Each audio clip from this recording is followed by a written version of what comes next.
Folks, it is big, it is mean, and it is hard hitting. And I'm not talking about USC and UCLA going to the Pac-12. I am talking about Keldric Faulk, 6'5", 240-pound Alabama defensive end. Not for the school, for the state, because Florida State just stole him from Auburn and Clemson to bring him to Tallahassee. And we're going to tell you why he is an incredible get for a class that's shaping up to be one you should be very excited about. You are Locked On Seminoles, your daily podcast on the Florida State Seminoles, part of the Locked On Podcast Network. Your team every day.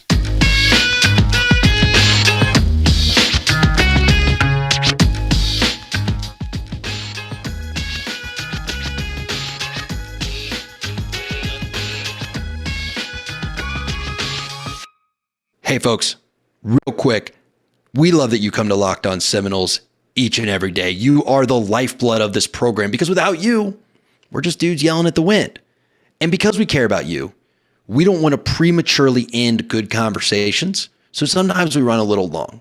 So today's episode, well, what was going to be today's episode, will actually end up being a two-part episode where we discuss today Keldric Faulk, commitment from Highland Home, Alabama, defensive lineman, a great prospect, and we start the discussion of what it means that USC and UCLA are leaving the Pac-12 to go to the Big Ten. Then we're going to stop, and then we're going to come back to you tomorrow with the rest of that conversation. So it's going to be a two-parter. I think Drake and I really got into the nitty-gritty of what this could mean both for college football, what it could mean for Florida State, and then how Florida State could possibly leave the ACC. So make sure you guys check out this whole episode and then come back tomorrow for part two. I won't waste any more of your time. Subscribe to the YouTube, follow us on Twitter, all that good stuff. I'm Max. I love you. And let's get this episode rolling. The following is nothing legal advice. Have fun, guys. That's legitimately true. There's no legal advice in here. Yeah, no legal advice here, folks. All right, ladies and gentlemen, welcome to Locked On Seminoles. You got Max here. You got Drake there at Tally _ Drake. The underscore so nice, you got to hit it twice. Then you got me, Max Moody, 17 on Twitter. Folks, it's been a big weekend. It's been a long weekend. America had a birthday, although being a history major, I've always found that phrase a bit odd that we call it the birthday when America wouldn't be born as America. We know it for 13 more years. If you don't know what I'm talking about, well, that's okay. Nerd. You can go look it up. I'm just saying, we declared it. But then it took us 13 years to win a war, establish a Confederacy, establish a Congress. Declared bankruptcy in the middle of the office. Yeah. So, it just... Anyway, I could go down a whole tangent, but I don't need to. Love America's birthday. It's a great holiday. Drake, I hope you had a good one. But there were fireworks before 4th of July ever started. And that was USC and UCLA jumping from the Pac-12 to the Big Ten. I mean, boom, it was a rocket shot, right? There was a rumor, and they came out and they were like, no, you're right. That's what happened. I mean, it was literally like Dollar Bill from the Showtime show Billions sending his wife the whole thing about his mistress. When the guy was like, I'm going to tell your wife you're cheating. I was like, here, I'll do it. Boom, boom, boom. You're like, whoa, that was metal. But before that, we have bigger news to discuss that came after that, right? But we're going to talk about it before that. Keldric Faulk, 6'5", 250-pound defensive end / wide receiver in high school. He's not going to play that for us, though. At Highland Home, Alabama, committed to Florida State. And folks, this wasn't your usual summer commitment. This was not a Twitter note screenshot deal, was it, Drake? It was a hat ceremony. It was a T-shirt on, had the Auburn hat, had the Clemson hat, had the Florida State hat. He grabbed the garnet and gold, threw it on his head. And I just want your instant reaction. What was your reaction first when you saw we got the kid? And what do you think the immediate significance of this 4-star defensive lineman from Alabama committing to FSU? This commitment is as huge as this kid is at 6'5", 250 pounds. This is something that we really, really needed overall because momentum-wise, recruiting does not look great right now in our favor, especially when you see what's going on right now over at the University of Coral Gables, where Miami has jumped from, I want to say, outside the top 30 to now actually being inside the top 10. And this also goes to show that how we've been looking at Atkins a lot, basically, as being the best recruiter on our staff. Papuch is right there as number 2 easily. I think he's done a really good job, molding these kids, coaching them up to be getting to the next level. And then with Keldric Faulk, he's a top 100 kid. He is also in the top 10 at his position. And that's just something that we have said a lot, that basically we need to win more games. But we and I have discussed this ad nauseum, where you're not going to win more games without better kids, but you're not going to get better kids without winning more games. And this is actually a step towards in the right direction, where this is a top tier get. And it also shows that you can still beat an Auburn, an SEC school. You can still beat out Clemson, who I don't know what they're doing with recruiting right now, but they're actually starting to pick it up a little bit. But it was a little more interesting, to say the least, when Dabo actually went back on its official visit policy. And then we also get stuff Florida and in Locker once again, because Napier is not cooking at all with anything right now at this point when it comes to recruiting. No, and it's one of those things with, let me address a couple things. Number one, with Napier, Billy Napier in Florida released a letter that was like, I don't remember, it was very bizarre. It was like a, hang in there, guys. It was just a weird open letter to the fan base, and it's those situations, right? What's the old saying? If you have to say you aren't something you are, like if you haven't coached a play of football yet, and you're already having to write open letters to the fan base letting them know you haven't lost control of the program, that doesn't bode well for your control of the program. It reminds me of the note from Jersey Shore that was drafted, basically holding it back. And I'm like, you don't really want that to be put out there, because then what happens afterwards, it's not really a great thing. No, exactly. And then the other thing is, you got a enthusiastic commitment from a young man during the dead period in July. So that shows that the staff planted the right seeds during June, which is like big time camp, official visit month. They did some of the right things. This wasn't he was on campus and you I'm not going to say kids are ever coerced into committing. That's not the right word, but y'all know what I mean.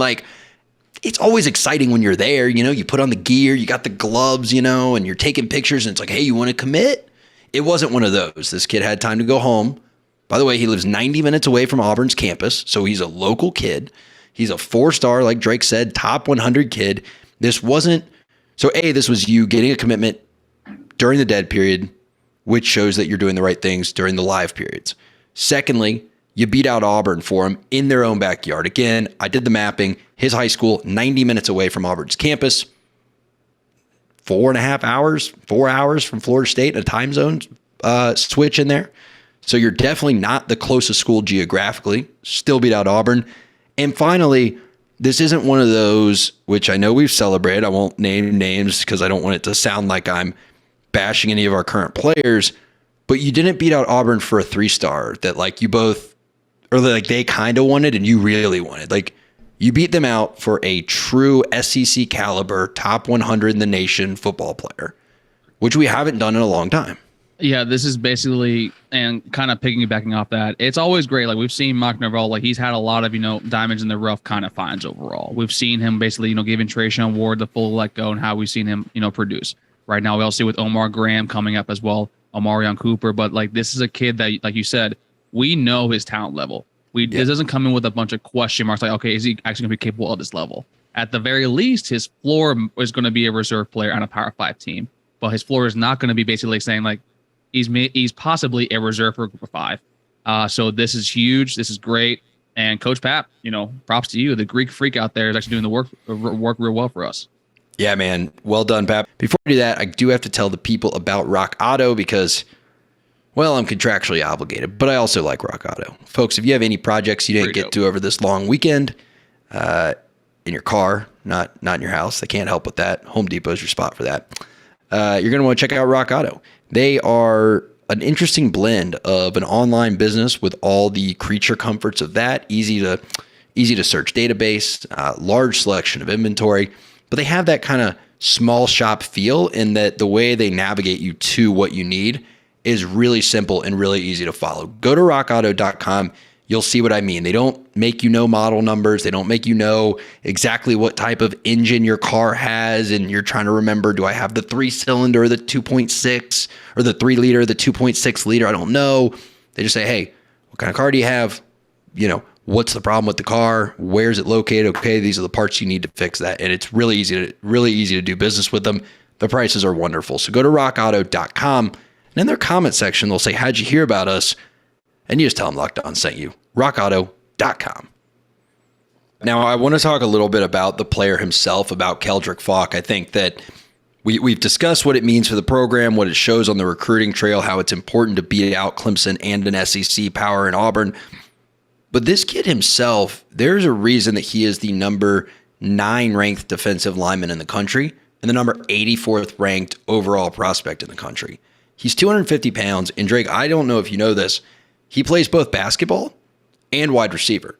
He doesn't play tight end. They might call him a tight end, but he legitimately lines up wide. If you go watch his highlight tape, you'll see a couple things. You'll see him make regular catches down the sidelines, which is okay. But then about a minute and a half into his huddle tape, there's this catch where the camera person, and y'all see this at the smaller schools, when you have a school that maybe doesn't have a lot of kids going D1, they don't have the A team on the camera. You see a St. Thomas Aquinas or like a Miami Central highlight tape or St. John Bosco, they've got 19 camera angles. It's not like that, but it's worth a watch. He makes a pretty cool contested catch. He's getting hit as he makes it by the safety. He has to bobble it a bit, brings it in. And then the one I love is that at 250 pounds, they sent him on a jet sweep. I shared this one on Twitter, and the dude gets like 50 yards on it. So, he is just an all-around athlete, and that is what you need on the edge. You need athletes that can get after the quarterback, but can also wear down offensive tackles, because it's great to have edge setters, but guys that can really run around tackles all game are very valuable to you in the fourth quarter.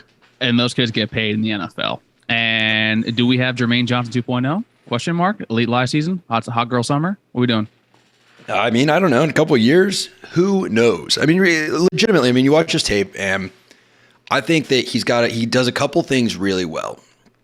He runs with that Jameis Winston lumbering style to him, which looks a little goofy, but I think there's some intentionality to it in that. I'm not saying, man. I don't know if you want to say that. No. The way I saw him, it's always like a slow motion. Like, no, he lumbers. Yeah, he does. He's a big kid, and he looks like he brings every step of 240 down on each foot when he runs. That may need to get cleaned up a little bit, but he does a good job of closing gaps without over pursuing. He's not an edge setter, but he doesn't completely blow containment chasing the quarterback, which a lot of kids at the defensive end position, if they are a true pass rusher, especially as a junior in high school, you'll see that tendency where they just, all they think is get to the quarterback. And he does a pretty decent job. He needs to improve, but does a pretty good job of not just completely disregarding containment. There's one play on his highlight tape where he's out in whatever it would be, like a 6 or 7 technique, like out on the outside shoulder of the boundary tackle, so the narrow side of the field, and he comes all the way across and tackles a runner who went the opposite way, like 2 or 3 yards in front of the line of scrimmage. So it shows that he had good awareness. If again, a lot of kids in his position with his athleticism would have, they have a tendency to get too far upfield. And then if it's a delayed handoff like that, they're never getting to the runner unless they chase him down from behind 15 yards down the field. So plays with good awareness. He's good at holding the edge, but he's an athlete, and it shows. And I think that if you let him get in a position where, he can just pin his ears back and go after quarterbacks, I don't know, give him 2-3 years in a strength program, you could have a really, really nice piece on your hands. So I'm interested to see how he develops. And then him being paired with Keith Sampson and also with Lamont Green Jr., actually, overall, we have a really damn solid defensive line class coming in. So right now, Pap is coaching his ass off, recruiting his ass off too. And it goes to show that basically we got away for a very long time from, trenches win the games, how Jimbo was always saying. And now we have 10 new offensive line players actually on the roster. We have a lot more kids committed. I'm pretty sure Lucas Simmons will be committing, in several weeks before that period is over. And we're winning on both fronts. And this is basically how a winning team actually sets up actually perfect for us when we actually make our move to a new conference. Yeah, and that is a great segue. But before we talk about conference realignment, I want your reaction. Right now, Florida State has 1, 2, 3, 4 recruits in the top 300 nationally. All 4 of them are in the trenches. 3 D linemen, 1 offensive lineman. What's your reaction to that? As it should be. Okay, good deal, man. was very succinct. I am a little worried about the skill positions, but we can get to that later. It is good to see. I like Van Jarius Jacobs and Darren Lawrence a lot better than their ratings are right now. I think that should be a little bit higher. So yeah.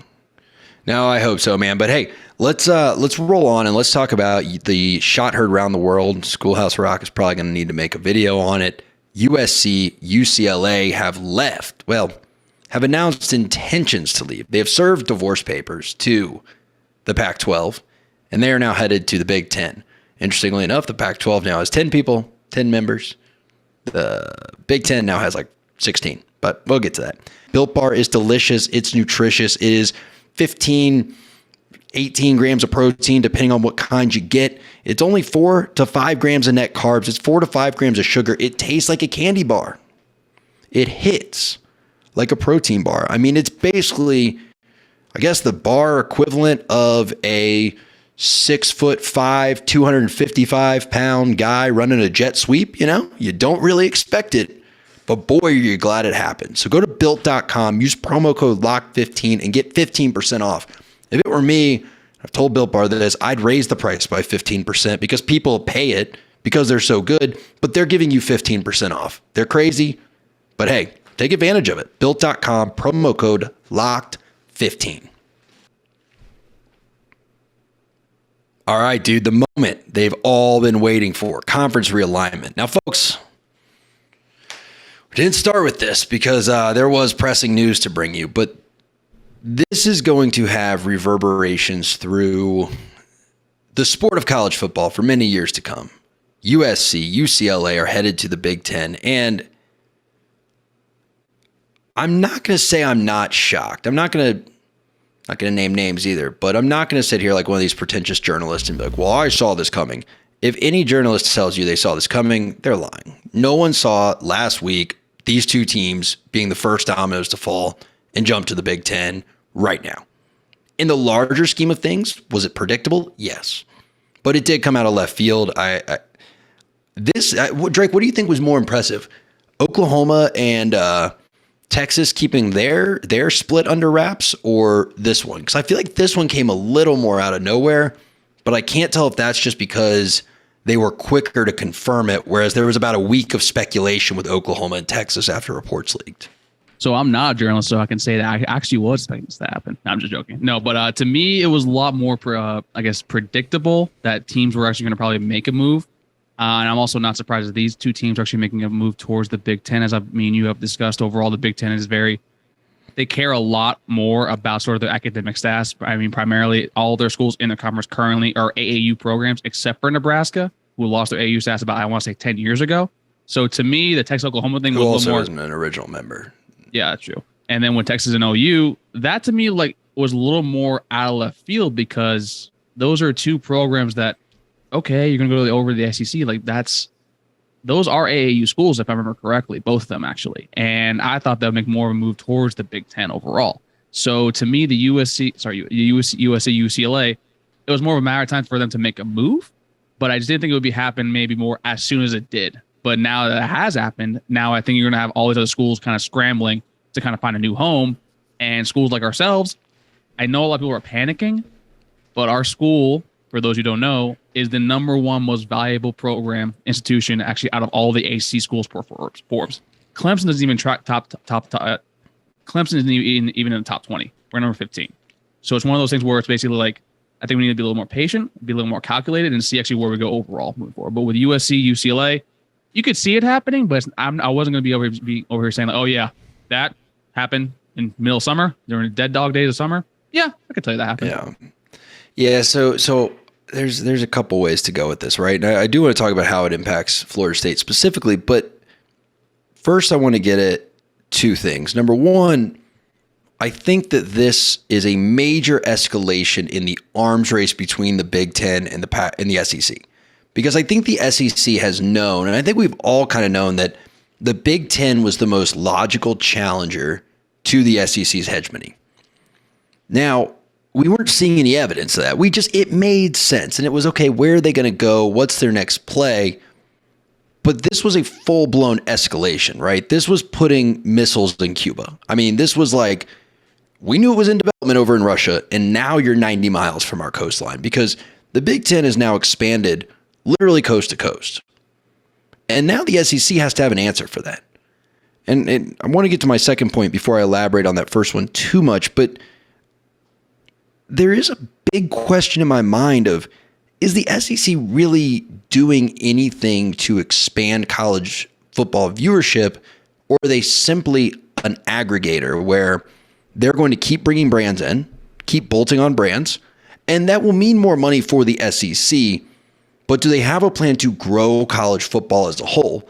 And my not concern, I don't care if the SEC succeeds or not, but what'll be interesting to see is if they stick to this geographically isolated model, they're going to have problems. And again, we knew that, but I think seeing the Big Ten go all the way to California and grab not one, but both schools that dominate the LA market basically says to the SEC, hey, you're not going to be able to just grab the teams in your own backyard. If you want to compete for dominance in this new two conference, you can call it a super league, call it the new status quo. It doesn't matter what you call it, but in the new paradigm that will be college football, which will be a two conference, I think there'll be two main conferences. There'll be one kind of what today is the group of five, and I think that's going to be the Big 12.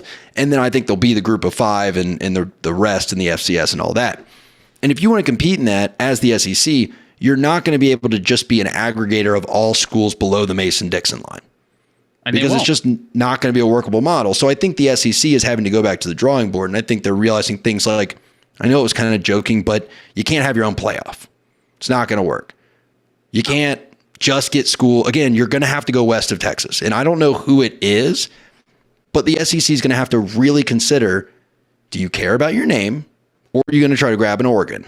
Or are you going to try to go out west and grab a Stanford? I think Oregon's going to make the next move, actually. So I think there's a lot for the SEC to think about. And back to my first point. So my 2 points were one, it was putting missiles in Cuba, and number two, it showed that you can't be geographically isolated. Interestingly enough, though, is what is the equivalent of geographical isolation for the Big Ten? You mentioned it already. It's the academic standards. Now, I'll address this when I get to Florida State's, where they fit in all this. But the Big Ten is not budging on that, and they haven't shown not proclivity, but they haven't shown a willingness to, because USC and UCLA are two of the top colleges academically in the entire nation. And I'm wondering, if I'm the Big Ten, can they have their cake and eat it too? Because I think they can. I think you look at the ACC, and now we'll get into the Florida State part, Drake, unless you want to pause and have points you still want to make on the larger thing. But Florida State, UNC, and Duke. Actually, Duke's not public. I'm sorry. Florida State and UNC are both in the top 20 for public universities. Duke is in the top 20 for universities overall as a private institution. Boston College, I think, is like top 30 in public institute, or whichever one I looked at. I think they were like number 28, 29. So you've got a couple schools in the ACC alone. Miami's, I don't know where they rank in private universities, but I know it's high. They have a great medical program and things like that. So I think that they're going to keep that, I don't want to say requirement, but de facto requirement internally. It'll be their unwritten rule of like, we're not going to get rid of this academic requirement. And then Drake, I'll let you talk because I've talked too much, but that's really why I see FSU as a better fit in the Big Ten. You look at the top 40 public universities. And I think by my count, when I looked on Friday, I tweeted it out, Max Moody 17, go check and make sure I am saying it right. But 14 of the top 40 public universities are in the Big Ten. 3 are in the SEC. And it ain't because the SEC's got a bunch of private schools. And I think that not initially courting Oregon, and there being, by the way, no smoke about Oregon going to the Big Ten, I think their 86% acceptance rate has something to do with that. Yeah, I think with Oregon overall, I mean, it's also, I didn't know this, it's almost a top 10 valuable university when it comes to revenue overall, mainly because I know Nike's the big thing over there. I think the SEC strongly actually does need to consider a move for them. I also think Stanford will probably be a coup for them, but I think Stanford, they're a lot more, I think, what's that called? The honor roll bowl that they have, basically when it comes to academics, overall thing. I don't know, but Oregon is ranked 99th at national universities. It's and this isn't like a crap on Oregon, but It is actually, because I took a lot of exception. I thought that was hilarious when Thibodeau was like, I went to Oregon because there's a stigma with Alabama. I'm like, first thing I Google, Oregon acceptance rate, it's like 87%. It's like, dude, if you have a pulse, you get into Oregon. I don't know if you really want to how many throw people stones apply to in that Oregon? glass Because house. you still got to live in Oregon. That's a valid point, but still. But no, with Florida State, though, I think the Big Ten, I mean, you already discussed, I think it goes back to basically President Earl Barron. Actually, when we were students there, that one of the big things that he wanted to do was to basically have the next president actually be able to obtain AAU status for ourselves. And then after Barron left, Thrasher came in as well as the president there. And basically, revenue was up, research grants were up. Acceptance rate went a lot lower, but as we see it now, Florida State is a top 20 public university. And now with the new, that's why I think the election or the selection of, was it President Richard McCullough, who was the from Harvard, the Research Institute, that he is primary for AAU, and AAU has 3 separate requirements when it comes to research, I think entrepreneurship, and also I think it's student alumni, actually after schooling is done. So overall, I think FSU is in a prime spot for that. Also being a top 20 university is also a big thing too as well. And then also, I know we have a lot of fans clamoring to want to be in the SEC, like, oh, let's go over there, let's go play Bama, let's go play Auburn. Y'all do know the revenue for the Big Ten is substantially a lot larger with the Big Ten than the SEC. I think projections-wise, the Big Ten with these 2 new schools coming in is at $120 million per school. At the SEC, I think it's around 75, maybe 80 on a good day. So and I also, for ourselves, don't you have an easier path in the Big Ten? Because quite frankly, you have Michigan, Ohio State, and Penn State, but even the middle teams in the SEC, it's a lot more difficult. And also their alumni, in my personal opinion, care a lot more about football, even when they're as bad as a school like Vanderbilt. And again, it's right. It's getting a bigger piece of the pie versus growing the pie. So if you go to the SEC, my argument in a nutshell, you will get a bigger piece of the pie than you get now. You're making $30 million now, you'll make whatever, 70, 80 million there. But is the pie going to grow because you joined or because of something that they did absent of you that you got to be a part of? And the answer is A. Us joining is going to bring more viewers to the SEC. But what is joining the SEC going to do for Florida State other than give us a bigger piece of the existing pie? And the reason I ask it that way is because that's going to happen regardless of which super conference you join. Either way, you're getting a better deal than what you're getting now based on the viewers you're bringing in. But one conference in the Big Ten gives you the opportunity to excel academically and to grow your viewership by taking you to major media markets. And then the other conference just makes you play hard-ass teams in places where you already have a strong fan base and aren't going to gain anymore. Great, you go to Athens. You already have a bunch of fans in Atlanta. You're not going to pick up a whole lot more, and you're already entrenched in the Atlanta media market anyway. Go to Tuscaloosa. Trust me, no one in Tuscaloosa wants to get excommunicated from their family, so they're not going to start cheering for FSU because they saw a Florida State game in the stadium, in Bryant-Denny Stadium. But you go to LA, you might get some fans, right? You get to go up to Michigan, may not get a whole lot of fans, but that's going to be the same level of game that playing Georgia is going to be. And I know, and before people get all offended, Michigan's not as good as Georgia. I get that. But alumni base, fan base wise, national exposure wise, it's just as enticing of a game for Florida State to play Michigan as it is for Florida State to play Georgia in a given random regular season. And we're talking about being in a conference for, what do you say, Drake? The next 25, 30 years. So to me, it's a pretty flat, it's a pretty cut and dry decision. Like, other than us wanting to shrug off the inferiority complex that we all have, and I get it. I don't know about you. It weighs down on me too. Look, we got to be national champions in 2013, but we didn't get to beat Alabama. And all we got to hear about was it was because our schedule was easy during the year. Do I buy into that? No. But I think part of us does want to prove, no, we're just as good as the SEC teams. But hey, let's just make more money than them, get more fans than them, go to better media markets. I'd rather go to LA for away games than go to freaking Norman, Oklahoma. No offense to my friends that went there, but it's not you ever been to Norman, Oklahoma? Right? Much rather go to LA. Trust me. All right, folks, y'all know I hate to cut myself off. I mean, I would talk forever if y'all let me. But because I care about you, I try to bring it to you 30 minutes a day, every single day. Well, 3 times a week during the off season. And I know that Drake was a trooper on this one. He sat through 60 minutes with me, but we're going to split it into 2 episodes for y'all. So again, thanks for checking out today. Make sure you come back tomorrow for more, not legal advice, but discussion about how Florida State could potentially go to a conference like the SEC or the Big Ten without having to fulfill their obligation to the ACC all the way through 2036. I'm Max, that was Drake, and this was Locked On Seminoles.